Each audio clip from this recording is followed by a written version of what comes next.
গোপালগঞ্জের শিক্ষানবিশ নারী আইনজীবী সাবিহা সুলতানার মাথা ফাটানোর ঘটনায় বিচারক মোহাম্মদ সুজন মিয়াকে প্রত্যাহার করা হয়েছে। ওই বিচারককে দায়িত্বভার বুঝিয়ে দিয়ে আইন, বিচার ও সংসদ বিষয়ক মন্ত্রণালয়ের আইন ও বিচার বিভাগে যোগদানের নির্দেশ দেওয়া হয়। রাষ্ট্রপতির আদেশক্রমে আইন, বিচার ও সংসদ বিষয়ক মন্ত্রণালয়ের উপসচিব AFM গুলজার রহমান স্বাক্ষরিত এক প্রজ্ঞাপনে এই তথ্য জানা গেছে।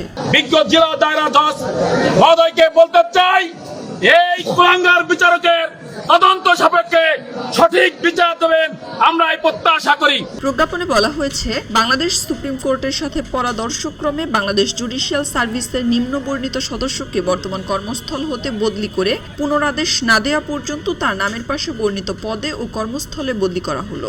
উপরি বর্ণিত বাংলাদেশ জুডিশিয়াল সার্ভিসের সদস্যদের দপ্তর প্রধান কর্তৃক মনোনীত কর্মকর্তার নিকট অদ্য 23 জুলাই 2026 অপরাহ্নে বর্তমান পদের দায়িত্বভার অর্পণ করে অবিলম্বে বদলিকৃত কর্মস্থলে যোগদানের জন্য নির্দেশক্রমে অনুরোধ করা হলো। এর আগে আজ সকালে ওই বিচারকের প্রত্যাহার ও শাস্তির দাবিতে বিক্ষোভ করে আইনজীবীরা। এ সময় তারা ওই বিচারকের শাস্তির দাবি জানান।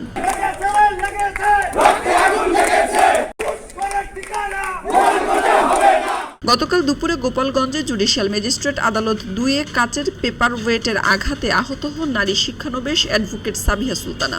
এরপর গোপালগঞ্জ মেডিকেল কলেজ হাসপাতালে তাকে ভর্তি করা হয়। আইনজীবীরা আদালতের বিচারক মোহাম্মদ সুজন মিয়ার বিরুদ্ধে ওই পেপার ওয়েট ছুঁড়ে মারার অভিযোগ তুলেন।